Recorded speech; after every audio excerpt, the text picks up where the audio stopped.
And we're live. Oops. And there's my alarm telling me we're live. Um, okay, we're live. For some reason, it's saying an error occurred. So I hope that you can hear me and you can see me and that we are actually live. So I'm going to try one more time. Let me see. Okay. Now I'm actually live, I guess. I hope. So hi. I think we are. I'm Dr. Toomer, and this is Dr. Toomer Talks on Tuesday. And thank you for joining me. Of course, if you're watching, say hello. And if you watch later, put in hashtag replay. And so, welcome. Thank you for coming. And today we're just going to jump right into it. We have Dr. Sade Fari, who is a pediatric pulmonologist. And so we're going to talk a little bit about lung function, obviously, because that's what pulmonologists do. But then we're also going to talk about how weight affects lung function and how we can help our children. We can even, and of course, anything you do for children helps us as well as adults, as parents, and the like. So I'm going to let her introduce herself, tell you a little bit about herself, how you can find her, how we can work with her, and then we'll get right into it. So, Thank, hello, Dr. Fari. Thank you for joining me. thank you, Dr. Tuma. It's an honor for me to be here. Thank you. As she said, I'm Shadi Fari. I'm a pediatric pulmonologist, and I'm the founder of CLAPS MD, which is a pediatric pulmonary practice opening in New Jersey this fall. Actually, we're about 6 weeks away. You can find us. We have a website, www.clapsmd.org. And you can follow us.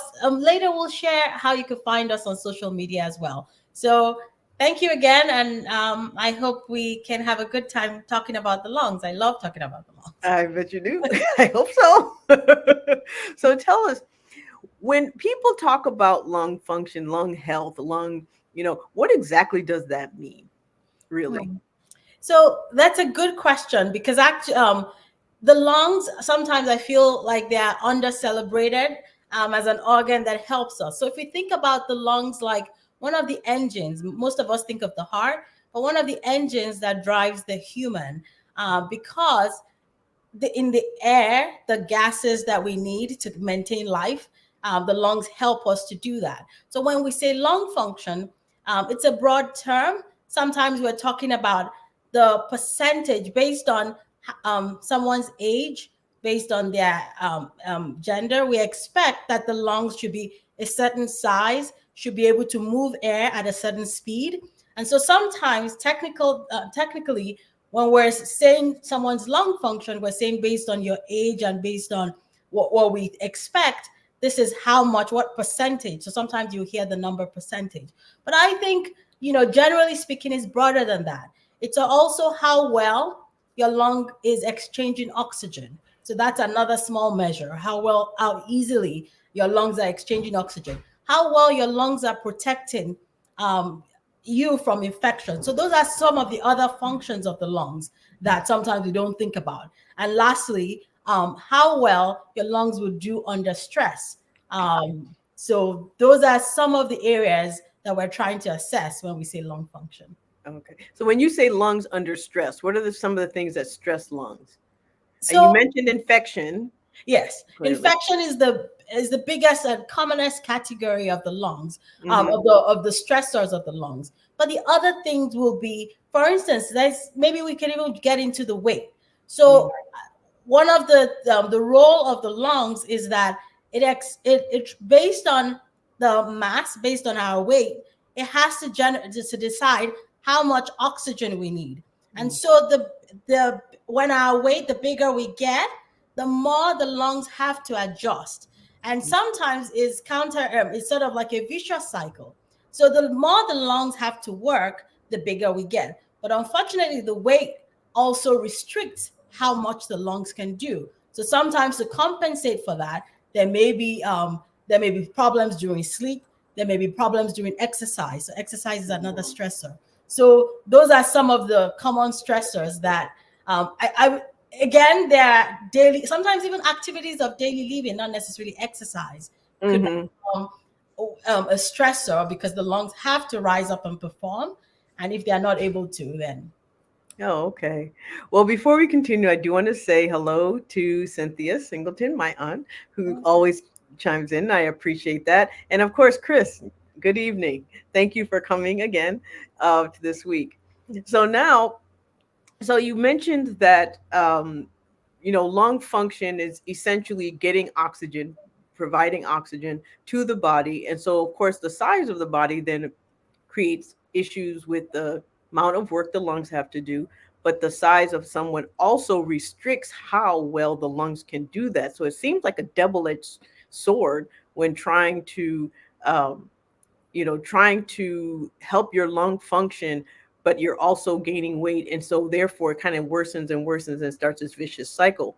So what can someone do then other than weight loss, which, we'll talk about a little bit more, but other than that, what can we do to maintain our lung function and maintain our lung health or even improve our lung health? Yeah. So good question. Good that you asked because actually from all ages, right? So Mhm. I'll briefly mention vaccinations because there Mhm. are different vaccinations, right? We mentioned infection as a stressor. So from even childhood, many of the childhood immunizations, many of the boosters that we do help protect against infections that try to stress the lungs. So Mhm. that's general, affects all ages. Another thing will be maintaining air quality within, so like in the home, minimizing carpeting, minimizing um, things that produce fumes, and absolutely not smoking. You know, Yeah. if you already smoke, working with your doctor to quit, because for all body organs, for wellness, for the lungs, it's not helpful. Another one will be breathing exercises. So I know sometimes people mention them maybe to older people, or people think sometimes maybe it's for anxiety, but everybody actually will benefit from breathing exercises because the tiny muscles, we don't really think about them when we think, when many times when we mention muscles, they're small muscles Mhm. within the ribs and within the chest wall that it's their job to help the lungs um, work. So especially as we're trying to maintain our lung health, you know, Mhm. periodically, it actually has many advantages. And when people that do yoga, people that have that meditate, also Mhm. benefit from that. So regular breathing exercises is Mhm. actually a good way to maintain our lungs. I think maintaining hydration is actually something people also forget. We have something called mucociliary escalator. The Mhm. name is as, so like we make a lot of mucus, and its job is all the dust and the viruses and many things that are not good for the body that we inhale, right? As we go through our day, and there's so much air pollution depending on where we live. So all of that, to keep that mucociliary escalator very effective, is Mhm. hydration. So not, drinking water as much as possible, which is Oh, wow. So you hear it from another doctor. I'm always talking about drinking water all day. And so it's not just me, and it's not just for wellness, it's for health, and not just for weight loss or weight health, but also for your lung health. We've been hearing this week after week now about how important drinking water is. And so just to reiterate some of the things you said. So, in other words, maintaining lung health requires maintaining, protecting yourself from infections, which could be vaccinations, um, and protecting yourself from dehydration by drinking water, so that the cilia, the little hairs in our lungs that help get rid of all the stuff we inhale that shouldn't be in there, those little hairs work better when you're hydrated. So, of course, that's very helpful. So I have a then if so when someone decides that they want to lose weight, one of the first things we do is people start exercising more.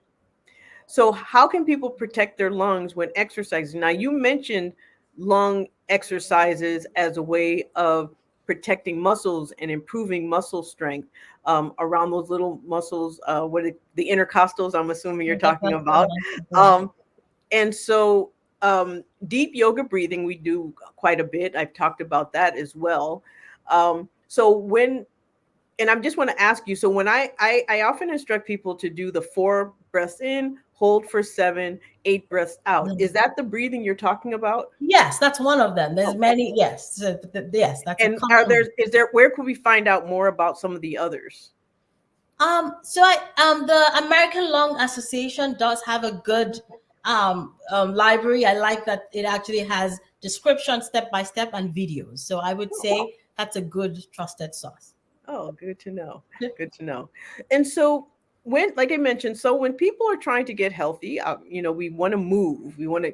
So how should we protect ourselves from going from, kind of like zero and not going from 0 to 100? But when we need our lungs in order to do that. So how do we know when we're overdoing it?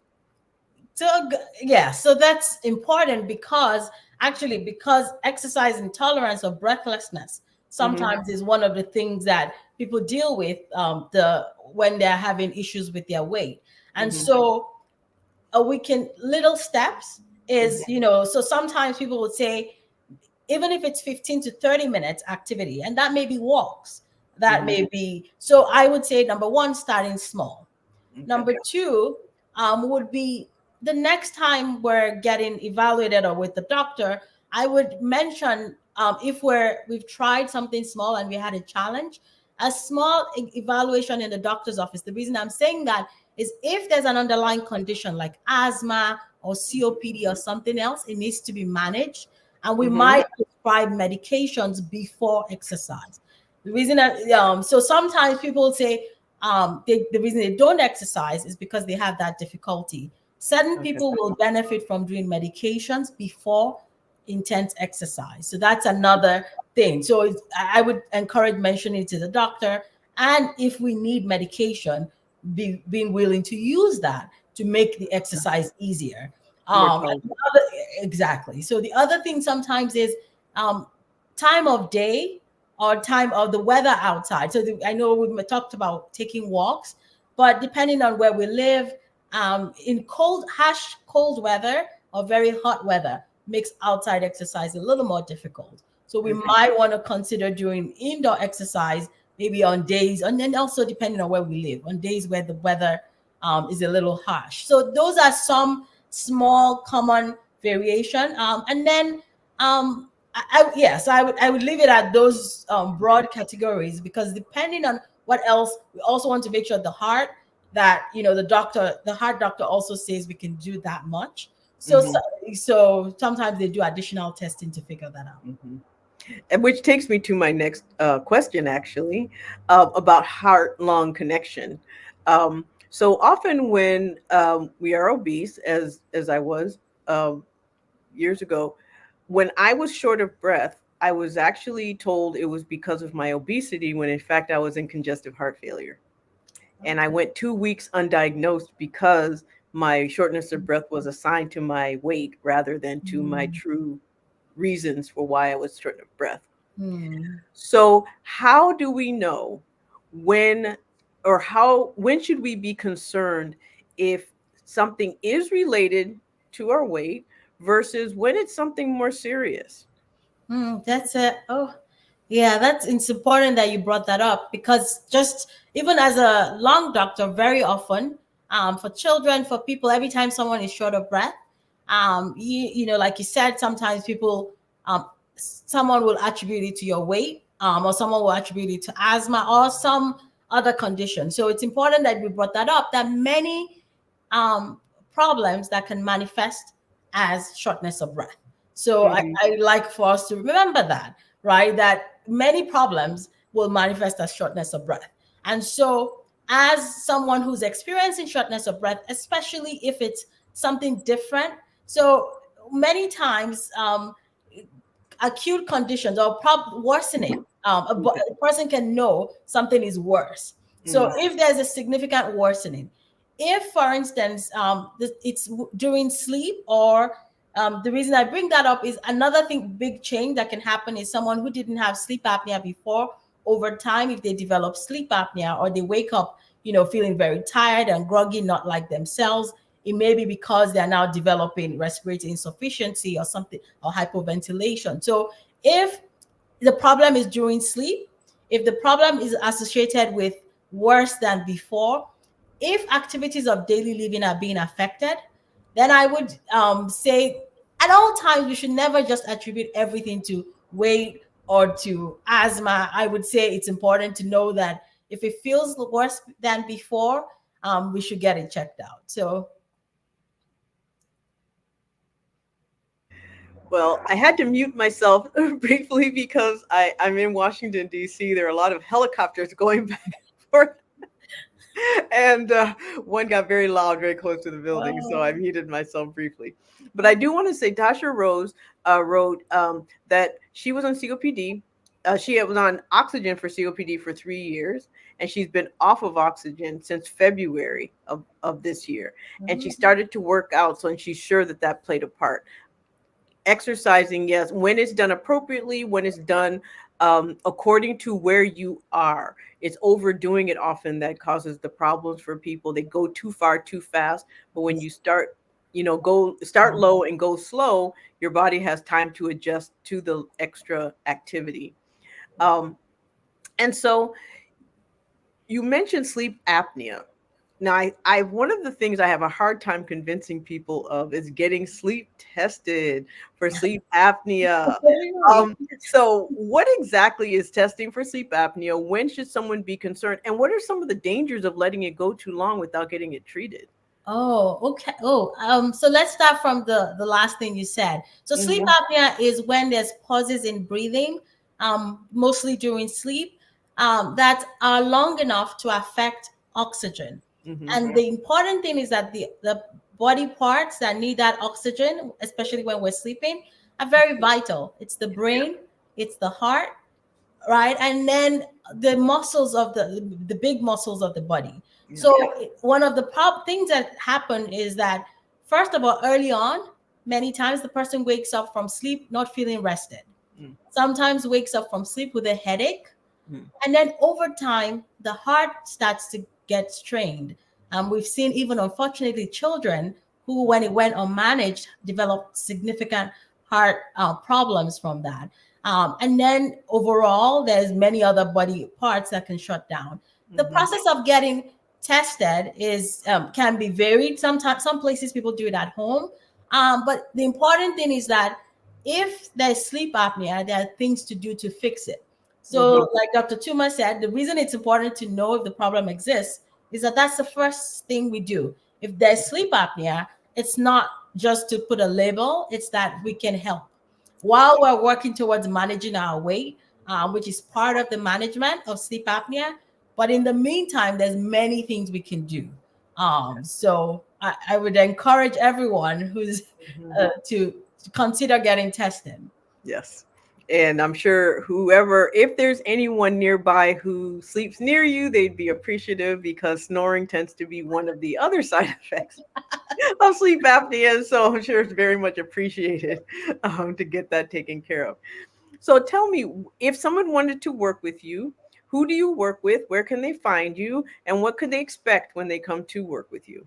Sure. So I work in, I take care of the practice of CLAPS MD is opening in a few weeks. Like I said, we're excited this fall. We're in New Jersey, Northern New Jersey. We help parents of children with breathing problems, chronic breathing problems, figure out what's going on and develop a personalized plan. So anyone in New Jersey will be extending services for telemedicine to New York as well, who has a child who has questions about whether a known diagnosis or even if it's not been diagnosed can get in touch with us. Our website is www.clapsmd.org.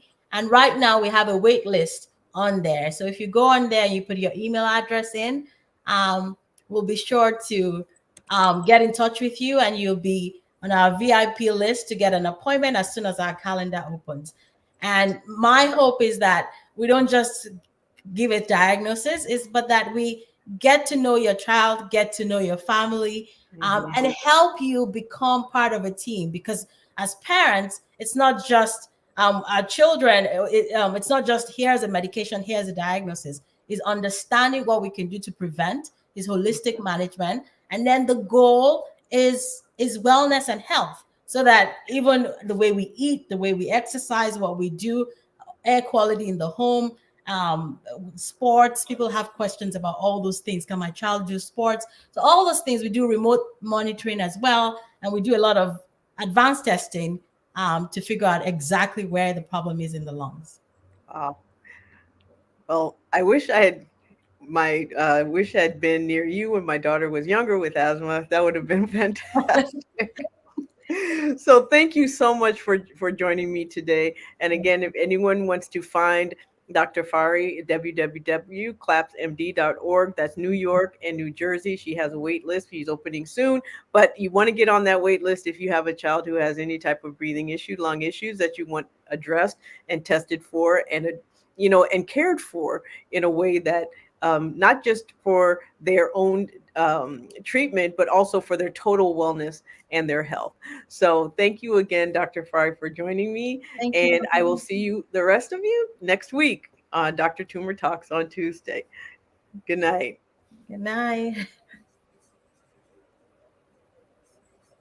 This is always the part that's the hardest, trying to turn this off.